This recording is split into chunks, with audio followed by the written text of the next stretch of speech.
Do the scales being up a pound or down a pound dictate how you feel about yourself for the whole day? I don't want you to feel like that. Let's do something about it. I'm Heather and I help busy women feel well. I've got 20 years experience in helping literally hundreds of clients achieve consistent exercise routines and make sustainable changes to their diets. And in this video, I'm going to tell you why the scales are not totally reliable and why they're actually misleading you as well. I'm going to help you think of other ways to interpret your progress, and I'm going to tell you what the scales aren't telling you as well. So let's first look at why the scales are not totally reliable and why they are actually misleading you. The scales are telling you what the weight of your whole body is. They are not telling you how much bone mass you've got, how much fat you've got, how much muscle you've got. They're just telling you what weight your whole body is. Now, it's really possible to gain some muscle, lose some body fat, and yet for the scales to stay at exactly the same weight and for it to look like you've achieved nothing. The flip side is also true. It's quite possible to lose some muscle, gain some body fat, and stay the same on the scales. And so that would be showing you a picture of your health and your weight sort of unimproving. And yet the scales aren't really telling you that either.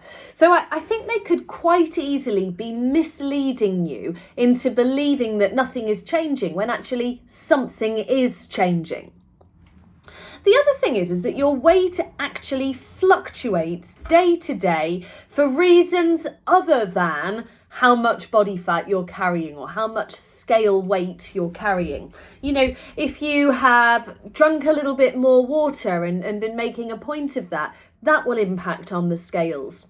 If you've done a few hard workouts and your body is a bit inflamed, that might register on the scales. If you've eaten a big meal out, that might register on the scales and be nothing to do with the fact that you've gained weight. That would just be because you physically had more food still left in your system.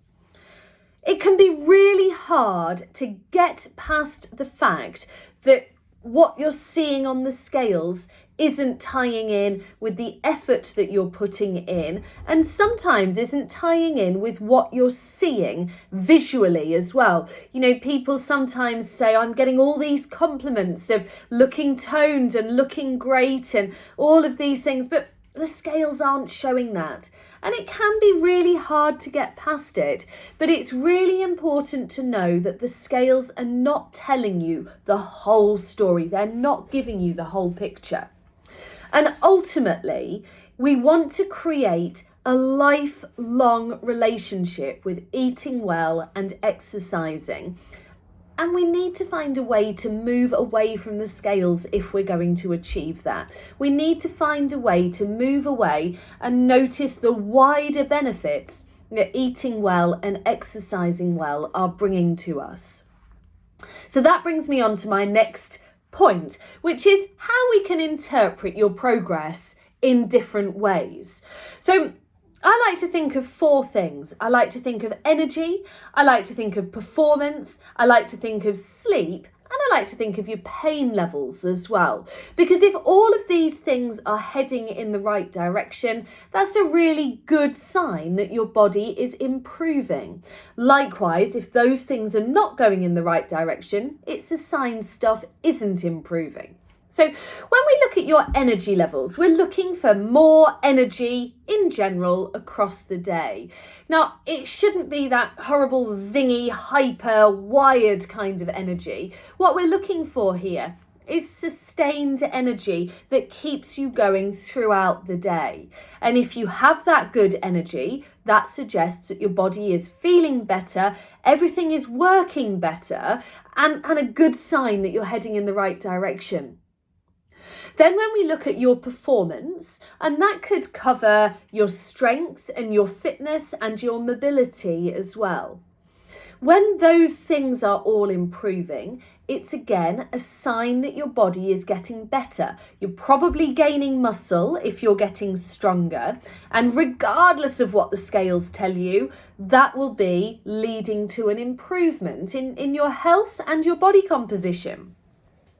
Likewise, if we think about your pain levels, if your body is less painful, so your digestion is happy, your muscles and joints are less achy, perhaps you're experiencing less headaches, all sorts of pain-based things that you might notice.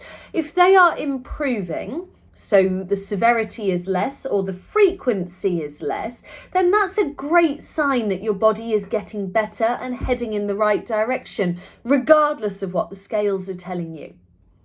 Finally, sleep quality. Sleep is a really good gauge of where things are for you. So if you're able to go to sleep easily, if you sleep all the way through the night and then you wake up the next morning feeling refreshed, that's a great sign that your body is in a good place.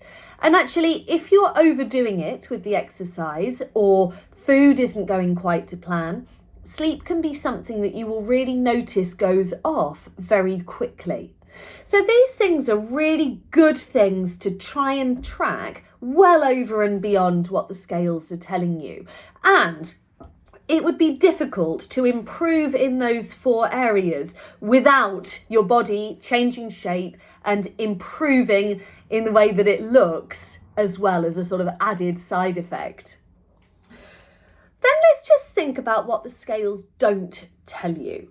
Now, this is a little bit more fluffy, but I think it's really important because I think when you are really driven by the scales, you can't help but tie some of your self-worth to the number that the scale tells you. And actually, that's not something that the scales are telling you. They're not telling you what your self-worth is. They're not telling you who you are as a person. They're not telling you how committed you are to your diet and exercise routine. They're not telling you who you are as a person. And I think it's really important just to remember that fact. So, my advice, stick the scales in a cupboard. Get rid of them. Maybe get them out once every week or 2 weeks if you think you can trust yourself with whatever it is that they're going to tell you.